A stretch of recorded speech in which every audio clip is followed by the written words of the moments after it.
जिसे भी प्रश्न हो पूछ ले, जिसको भी कोई प्रश्न हो उसे पूछ ले. हा काय एवढं मला हिंदी समजत नाही का? असं कसं? हा हा बोला, प्रश्न विचारा मराठी. हा आता असं आहे की रोज मी तेच रेकॉर्ड लावलंय बरंच, म्हणून आज जरा दुसरं रेकॉर्ड लावलं, म्हटलं तुम्हाला जरा हसवावं म्हणून मी आज योगावर बोलले की योगाचे काय आहे. सहज योगावरती फक्त एवढं समजायचंय की सहज, सह म्हणजे विथ, ज मीन्स बॉन्ड विथ, आणि त्याच्यावरती एक आर्टिकल ह्या लोकांनी दिलेलं आहे, तेव्हा ते वाचून टाका तुम्ही. उद्या सहज योगावरती वाचायची काही गरज नाही, त्याची भाषा मूक आहे आणि ते एकदम होतं. जसं की एक बीज आहे, ते कसं जन्मतं, त्याच्यातनं कशी येते हे कसं कळतं, हे आपोआप होतं, त्याला काही भाषा नाही, त्याला काही नाही. बीज कसं जन्मतं, त्याच्यातनं बीजातनं अंकुर कसं निघतं हे कसं अगदी सहज होतं, तसंच तुमचे अंकुर स्वतः निघतात आणि तुम्ही त्या नवीन दशेला स्वतःच प्राप्त होता. हे साध्या शब्दात सहज योग आहे. त्याच्यावर भाषण द्यायचं म्हटलं तर पसाभर. कारण असं आहे की एक दिवा आहे, आता हा पंखा लावायचा असला तर नुसतं तुम्ही एक बटन दाबलं की पंखा चालला, पण ते एवढं सोपं नाहीये. लावायचं सोपं आहे, तेव्हा आधी दिवे लावून घ्या, त्याच्यानंतर मग मी सांगतेच आहे, रोज तेच चालूच आहे, सहजयोग म्हणजे काय, सहजयोग म्हणजे काय, बरं का. तरी नवीन असला तरी हरकत नाही, पार तुम्ही होणार, पार आधी घ्यायचं बस. जो लोग बीमार है, हाँ काय बोला.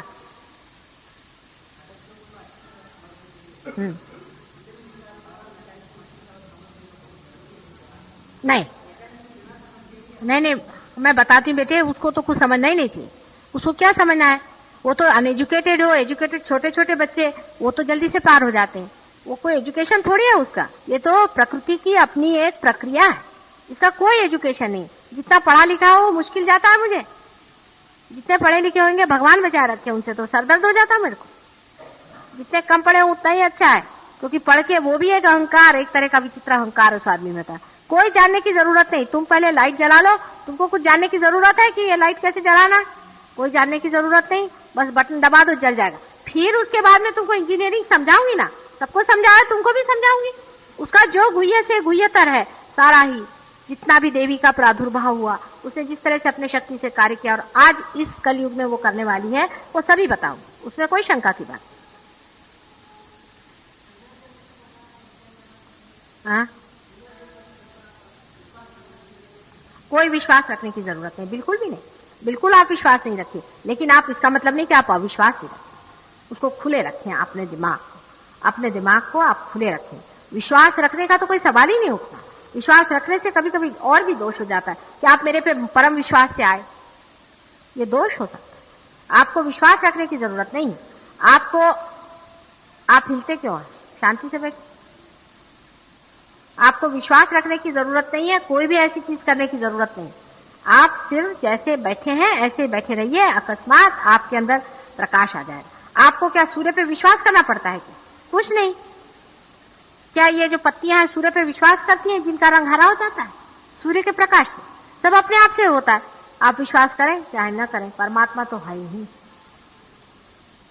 विश्वास करना और न करना उससे कोई फर्क नहीं पड़ता. न विश्वास चाहिए, न ही उसका एजुकेशन चाहिए, न ही उसके लिए कोई बल प्रयोग चाहिए, कि उसके लिए कोई शक्ति चाहिए कि सर के बल आप खड़े हैं कि नाच रहे हैं कूद रहे हैं, कुछ भी नहीं चाहिए. कुछ मुंह पर आप एक्सप्रेशन मत लाइए. यहाँ किसी को ठगा ठगी नहीं करने की है, आप ही को पार होना.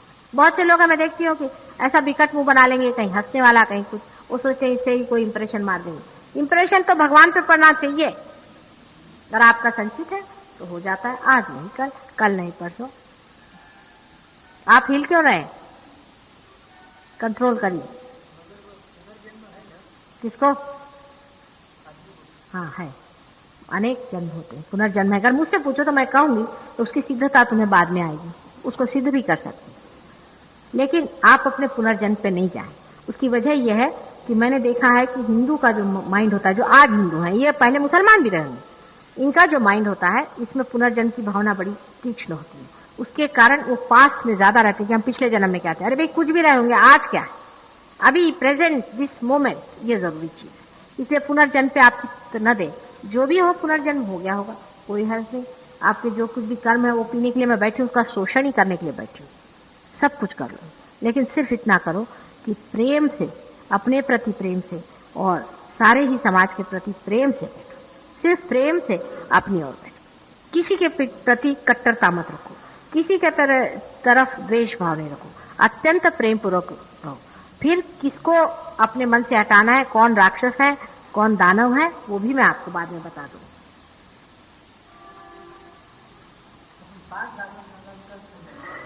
हाँ, आप पार हो गए, माने ये पार होने का भी एक कुछ मैंने ऐसा देखा है कि हमारी ऐसी कल्पना होती है कि पार होने का मतलब ये है कि हम कृष्ण बन गए। ऐसा नहीं होता। जो नहीं होता सो नहीं होता, जो होता सो होता है। उसमें कोई हमारे कहने से चीज नहीं होगी।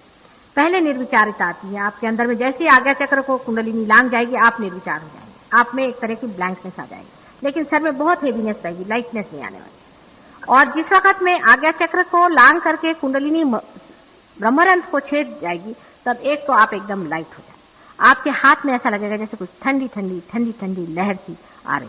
किसी किसी में शुरू में गरम गरम आएगी, जब जैसे ही ठंडी ठंडी आने लग जाएगी, लाइटनेस भी आने लग जाएगी। थोड़ी देर में वो काफी आने के बाद में आप एकदम लाइट फील करेंगे और अंदर से ऐसा लगेगा कि आप निर्विचार भी हो गए हैं, लेकिन आप पूर्णतया सतर्क हैं। पूर्णतया आप सतर्क हैं, माने आप सोए हुए नहीं, आप सतर्क, ऐसा आपको लगेगा। फिर उसके बाद बहुत से लोग कहते हैं कि माता जी जब हम निर्विचार हो गए उसके बाद हमें एकदम निर्विकल्प हो जाना चाहिए। होना तो चाहिए, हमारी तो यही इच्छा, पर होता नहीं। इसमें से हमारे जो हमने 5-6 साल आज मेहनत करी है लोगों पर, उसमें से हम कहेंगे कि 5% लोग ऐसे हैं कि जो एक बार पार हो गए तो निर्विकल्प पे ही खड़े हो गए। ऐसे भी लोग हैं, बहुत ही वो ऐसे लोग हैं कि वो बहुत ही पीछे रहते हैं, और मैं जानती हूँ पॉइंट्स कहाँ हैं और कहाँ पे बैठे। लेकिन ऐसे बहुत कम लोग, अधिकतर लोग निर्विचारता में करते। मतलब क्या है कि आप यहाँ बीचों बीच आकर के यहाँ से यहाँ चलते रहते हैं। यहाँ से आप अपना ईगो सुपर ईगो दोनों को देखते हैं, और वो नीचे भी उतार सकते हैं, आप उसको निकाल सकते हैं। अनेक उसके विधि से है, आप निकाल सकते हैं। उसके बाद आपको सारी विधियां, उसकी सारी मुद्राएं, उसका तरीका, ये जो है इस तरह से घुमाना और ये सब कुछ आपको सब आप सीख सकते हैं, वो हम लोग सिखाएंगे। लेकिन आप पकड़ते जाएंगे, लेकिन आपको पता होगा पकड़ जाए। माने मैंने अभी जैसे आपने कहा जनार्दन स्वामी जिनसे मैं मिलने गई थी, तो जैसे मैं गई, वो बड़े भारी साधु पुरुष हैं और वो नागपंथी और पार आदमी है। तो उन्होंने देखते साथ मुझसे कहा कि माँ मेरा आज्ञा पकड़ा और मेरा विशुद्धि पकड़ा है, दोनों को जरा साफ कर दीजिए। मतलब ये कि आप देखते हैं कि आपका आज्ञा और विशुद्धि पकड़ा है, माने आप देखने लग जाते हैं, आपके अंदर अवेयरनेस आती है। आपको अभी तक मालूम नहीं कि मेरा हृदय कहाँ चल रहा है, मैं कहाँ चल रहा हूँ, पर जब आप सहयोग में पार हो जाते हैं तो आपको फौरन लगता है यहाँ से कुछ उठ रहा है फिर जा रहा है, फिर आपको लगता है यहाँ पकड़ लिया, यहाँ पकड़ लिया, फिर आप ऐसे ऐसे करके उसको निकाल दीजिए, निकल जाएगा। यहाँ कुछ कर दीजिए, वो निकल जाएगा। वो कैसे निकालने का वो हम बता सके, माने आप और आपकी मोटर कार जो है वो अलग हो जाए। फिर आप अपनी मोटर कार भी साफ कर सकते हैं, उसको ठीक भी कर सकते हैं। ये चीज पहले हो जाती है जो निर्विचार आदमी हो जाता है उस वक्त। पर निर्विचारिता आने के बाद भी जब तक आपकी स्थिति थोड़ी सी जमती नहीं श्रद्धा में, क्योंकि अब श्रद्धा शुरू होती है जब जानने के बाद, जब वाइब्रेशंस आ गए तब श्रद्धा में आना पड़ता है। तब आप जबरदस्ती तो भी यहाँ आए, पता नहीं आए कि नहीं, हो रहा है कि नहीं हो रहा, इस तरह से आप करते रहेंगे तो बनने नहीं मामूल। जरा सा उसमें स्टेडीनेस जैसे आपके अंदर आ जाएगी, वैसे ही आप देखिएगा कि आपके हाथ से आप लोगों की कुंडलिनियों को जागरूक करेंगे। कुंडलिनी को आप जागरूक करेंगे। इतना ही नहीं, आप कुंडलिनी को जागरूक करेंगे। काय वाचून दाखवा, मैंने वाचून दाखवा, वाचायचं नाही? अच्छा इधर लिया। हाँ,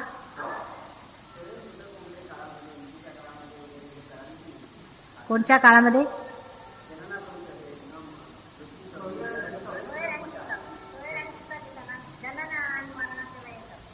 नाही, हे सगळ्या वेळेला करायचं, त्याला काही प्रतिबंध नाही। उलट तुम्ही एकदा पार झाला, आप अगर एक बार पार हो गए और जरा सी निर्विकल्पता है तो आप ध्यान में ही रहते हैं, आप ध्यान में ही रहते हैं, हर समय ध्यान में रहते हैं। फिर क्या सूतक और कौन क्या और क्या, हर समय आप ध्यान में रहते हैं। लेकिन विशेष दिनों का कुछ कुछ असर होता ही है, जैसे महाशिवरात्रि के दिन एक विशेष रूप में कार्य बना। ये सब दिनों का बड़ा महत्व होता है। वो दिन सबको मैंने एयर कंडीशनर में डाल दिया था, सबकी हालत रो रही थी, तो वो हो सकता। लेकिन तो भी जैसे सूतक के दिन आपका मन जब दुखी रहता है तो ज्यादा ही ध्यान में रहेगा, उसमें कोई अशुभ तो कभी होता ही नहीं, इससे कभी भी अशुभ नहीं होगा। यानी आपको आश्चर्य होगा, एक साहब थे, उनको बाधा ने पकड़ा, आप समझ लीजिए, और उनके कारण 10 और सहयोगियों को पकड़ा। अब 10 सहयोगी उनसे बहुत इंप्रेस्ड हो गए थे पहले से, अब उन्होंने पकड़ा तो मैंने कहा कि उसको तुम लिख करके और 25 जूते लगाओ, 21 वैसा कहते हैं, 21 जूते लगाओ। उन्होंने उसको जूते लगाए, ये लोग तो छूटे नहीं पर वो छूट गया, क्योंकि इन 10 आदमियों ने उसको लगाए तो उसको उतने जूते 10 मर्तबा लगे, और ये लोग अपने को जो मार रहे थे वो 1 ही मर्तबा लगे। जूता भी मारिए तो भी आप छूटे, कुछ भी करिएगा उद्धार ही होगा। हम आपको अगर डांट दें तो भी उद्धार होगा, हम आपको प्यार कर लें तो भी उद्धार होगा। मतलब उद्धार ही होने वाला है, इसे संहार होना ही नहीं है, उद्धार ही होने वाला। आप अगर कल कहे माता जी वो फलाने मेरे को बहुत सता रहे, आप उसको मार डालिए, मैं उसको मारने को जाऊंगी तो उसका उद्धार हो जाएगा, वो अच्छा होकर इधर आ जाए, ट्रांसफॉर्मेशन ही होगा, इससे और कुछ होने नहीं वाला। जैसे अब कोई कहते हैं कि भाई इसको हटाओ, ये मिनिस्टर अच्छा नहीं, इसको हटाओ, मैंने कहा उसको हटाना काहे को, उसी को बदल देते ना, ट्रांसफॉर्मेशन होगा इससे कोई आदमी निकलेगा नहीं, हटेगा नहीं, ट्रांसफॉर्मेशन होगा। कोई अगर महादुष्ट होगा तो विचलित हो जाएगा, उसको परेशानी हो जाएगी, फिर धीरे धीरे वो भी अपने चक्कर में आ जाएगा। ये ट्रांसफॉर्मेशन का तरीका है। फिर आप उसको चाहे डांटो, चाहे मारो, चाहे उसको कुछ भी करो, चाहे वाइब्रेशंस दो, चाहे उसके बारे में सोचो, आप उस पर बंधन डालो, आप देखिएगा उसका ट्रांसफॉर्मेशन ही हो, किसी का बिगड़ने नहीं वाला। अब जैसे बहुत से लोग हैं कहने मेरी सासू मुझे बहुत सताती, मैंने कहा ठीक है, सासू को तो चप्पल नहीं मार सकते तो अधर्म हो जाए, तो ठीक है तुम उस पर बंधन डालते बैठे रहो सासू जी के नाम से। थोड़े दिन में पता हुआ कि सासू जी आई, एकदम लाल लाल उसका मुंह गया, उसकी हेल्थ बड़ी अच्छी हो गई, और कहने लगे कि मुझे तो तुम पे इतना प्रेम आ रहा है, पता नहीं क्यों इतना तुम्हारे ऊपर प्रेम आ रहा। तो तुम आश्चर्य करते हो कि यही वो है क्या, ये कैसे होगा, और उधर वो भी जवान दिखने लगे और उसके मुंह पे भी एक तेज आ गए। इससे सिर्फ ट्रांसफॉर्मेशन होगा, क्योंकि मनुष्य ही में भगवान होने की भी क्षमता और राक्षस होने की भी क्षमता, इससे मनुष्य भगवान की ओर जाएगा। चाहे आप उसके लिए कुछ भी करें, आप चित्त में उस आदमी के लिए विचारी लाए, उसी वक्त वो आधा छूट जाए। उसको आप मारो, डांटो, पीटो, कुछ भी करो, उसका भला हो एक दशा में जाने के बाद। ये नहीं कि आप पार हो गए और मारना शुरू करें। एक चीज को समझ लेना चाहिए जानबूझ के, ये ट्रांसफॉर्मेशन का तरीका है। ट्रांसफॉर्मेशन कोई चेंज करने का नहीं, कुछ चेंज करने का है, मनुष्य बदल जाता है। और कोई प्रश्न है? 1-2 मिनट।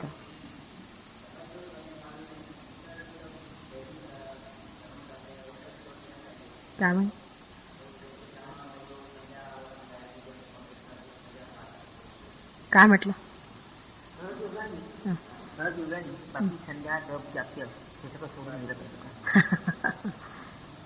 नहीं, ऐसी तो बात नहीं, कुछ छोड़ने की बात नहीं, लेकिन उसका शास्त्र सीखना पड़ेगा। अब जैसे आपको बताते हैं, सीधी बात है कि ज्यादातर लोग हैं राम का नाम लेते, ज्यादातर लोग हमारे यहाँ इसकी बीमारी के बहुत लोग आते हैं। अब राम आपके हृदय चक्र में देखो वो स्थित है, अब वो राम का नाम लेते हैं, हृदय चक्र ही उनका पकड़ा रहता है। क्योंकि क्या है कि जहां से नाम लेने का उसका मार्ग बंद है और आप उसी पर ठोक मार रहे हैं, इस वजह से आपका राम नाम पकड़ा रहता है। तो अब ऐसे आदमी का अगर हृदय चक्र ही पकड़ा हुआ है तो रियलाइजेशन के बाद में हम रियलाइजेशन देते वक्त राम ही का नाम लेते हैं, लेकिन हमारा कनेक्शन है इसलिए उसका दरवाजा खुल जाता है। लेकिन तो भी उसको केयरफुली रहना चाहिए कि अपने हृदय चक्र पे ज्यादा चोट न करे। यह समझ लीजिए किसी आदमी को पेट का कैंसर है और वो कृष्ण का नाम ले रहा तो उससे उसको फायदा नहीं होने वाला, उसको तो किसी गुरु का नाम लेना चाहिए, क्योंकि वैष्णवी पावर जो है धर्म की उसको इस्तेमाल करना पड़ता है कैंसर के। आप किसी का अगर आपका विशुद्धि चक्र पकड़ा हुआ है, किसी का माने ये कि विशुद्धि चक्र नाम से विशुद्धि चक्र पहली चीज पकड़ेगी और फिर जिसका नाम लोगे वो चक्र पकड़ेगा। जिन्होंने भी नाम लिया वो मुश्किल काम, और जिन्होंने आती लिया तो वो आती मुश्किल काम। तो आपने अगर नाम स्मरण किया है यहां से कृष्ण के लिया तो बस यही पकड़ेगा, लेकिन आपने अगर और किसी का शिव जी का किया तो हृदय चक्र और ये कॉम्बिनेशन जम गया, अब दोनों को छुड़ाना पड़ता है। अच्छा, फिर हम शिव जी से छुड़ाएंगे और राम से कृष्ण से ही छुड़ाएंगे। अब आपको पता होना चाहिए कि आपका कौन सा चक्र पकड़ा है और उसी को आपको छुड़ाने के लिए आपको कौन सा नाम लेना चाहिए। संध्या भी या कोई सी भी चीज है उसका जब तक आपको शास्त्र पता नहीं और शास्त्र से काम करना सहयोग के विरोध में पड़ता है। सबका अत्यंत शास्त्र, उसका प्रोटोकॉल है, उसका तरीका है, उसका ढंग है, तो हम बात बात पे बताते रहे। जैसे एक हरिद्वार हम गए थे, यहाँ है वो वहां से बैठे हैं बहुत, वो भी एक बड़े पहुंचे हुए पुरुष हैं, लेकिन वो बेचारे उन सबसे मैंने कहा था कि गंगा जी मेरे सर पे नहीं चढ़ सकती, इसलिए आप सर पे मत डालना, चाहे और कहीं पानी पड़ जाए, लेकिन केयरफुल रहना, मेरे सर पे मत डालना। लेकिन उन्होंने शायद सुना नहीं, शायद हो सकता है उन्होंने थोड़ा सा पानी की छींटे मेरे सर पे ऐसे डाल दी, फौरन गंगा उसको खींच के ले जाने लगी। मुझे मालूम था जैसे पानी पड़ा, मैंने पहले उनका पैर पकड़ा, वो बच तो गए, लेकिन 107 बुखार से 7 दिन पड़े। प्रोटोकॉल होता है हर एक चीज। आप मेरे और अगर पैर करके बैठे वाइब्रेशन होता है, सब चीज की इज्जत होती है। ये चीज हिंदुस्तान के लोगों को आती है, अमेरिकन लोगों को भगवान भी माफ कर देता है, वो जानते ही नहीं, तो उनको कुछ समझता ही नहीं है कि किस तरह से इसका होता है। सब जिस तरह से संपन्न करना चाहिए उस तरह से पूर्ण संपन्नता है, उसकी श्रद्धा है, उसका तरीका है, एक प्रोटोकॉल है। आप कौन सी उंगली से कुंकु लगाएं, हर एक चीज का है। इस उंगली से आपका आज्ञा चक्र का है। हर एक चीज में आपको पता होना चाहिए कि ये उंगली आपको कहाँ इस्तेमाल करनी चाहिए, ये कहाँ इस्तेमाल करनी चाहिए, इसका क्या अर्थ होता है। सब धीरे धीरे आपने जितने भी यहाँ जिसको रिचुअलिज्म कहते हैं वो कहाँ से आया, वो क्यों आया, ओम का क्या मतलब है, सब चीज आप समझ लीजिए। ये सब चीज में अर्थ है। और जो प्रार्थना है, परमात्मा से प्रार्थना करने की होती है, जो नमाज है, जो बैप्टिज्म है, ये सब चीजों का अर्थ आपको सिर्फ सहयोग में लग सकता है, क्योंकि अभी पहले मर्तबा आपके वाइब्रेशन शुरू। जब तक आपके अंदर वो इलेक्ट्रिसिटी नहीं आए तो आप क्या उसका उपयोग दिखाएंगे। हवाई बात हो जाएगी, ये पंखा चलने लग जाएगा, ये होने लग जाएगा। पहले बिजली तो आए, मगर उसके क्या हो। जैसे हर एक चीज के बटन यहाँ लगे हुए हैं, आप दबा रहे, एक बटन चल, दूसरी चीज रही। उसका सारा शास्त्र सीखने के बाद आप अंधे जैसे जो आज तक करते हैं वो आपको पहले शुरू में छोड़ना होगा पूरी तरह। जब आप पूरी तरह से उसको छोड़ेंगे तब उसको शास्त्र के अनुसार पूरा आप सीख लीजिए, सब समझ लीजिए, तब आपको पता होगा। जैसे आज ही उन्होंने पूछा कि कुंभ की स्थापना क्या चीज होती, उसी पर मैंने आधा घंटा उनको सुना। उनका तो कहीं शास्त्र में लिखा नहीं। मैंने कहा भाई उस वक्त लिखते तो क्या फायदा था, आज तुम लोग समझते हो तो बता रहे। बहुत सी बातें आप ये कहेंगे कि माँ हमने कभी नहीं पढ़ा, ऐसा नहीं था, लेकिन उसका साक्षात होगा आपको, मतलब आप देख सकेंगे कि ऐसी ऐसी चीज। हाँ क्या है, अभी ये लोग बैठे जो ऐसे ऐसे हाथ कर रहे हैं ना, ये लोग सब जानते हैं कि कहाँ हमारा चक्र पकड़ा है, कैसे हमको कुंडलिनी उठाना है, किस तरह से हमको बंधन लेना, ये सब लोग जानते हैं। जो लोग जानते नहीं है वो सोचते हैं कि ये पता नहीं क्या कर रहे हैं, मंत्र विद्या क्या कर रहे हैं। इसका एक तरीका होता है, इसका एक ढंग होता है। अभी किसी का भी आज्ञा चक्र पकड़ गया तो वो यूं पकड़ के बैठ जाए। वैसे तो विचार से भी आप अपने सारे चक्रों को साफ कर सकते हैं। जब गति आपकी ऊंची हो जाती तब आप इतने हाथ पैर नहीं हिलाते, फिर जरा सा कम हो जाता है। जरा सी ऊंची गति पे पहुंचने पर आदमी फिर मन से ही उस चीज को सफाई कर सकता है, चित्त से ही उस चीज को सफाई कर सकता है। अच्छा, अब जाएं ध्यान में। जो लोग बीमार हैं, परेशान हैं, वो लोग भी ऐसे हाथ करें हमारे, और कम से कम 4 दिन ध्यान में जरूर आइए। 4 दिन में आप जरा सा अच्छे से स्टडी हो जाएंगे। इसको स्टडीनेस की जरूरत होती है।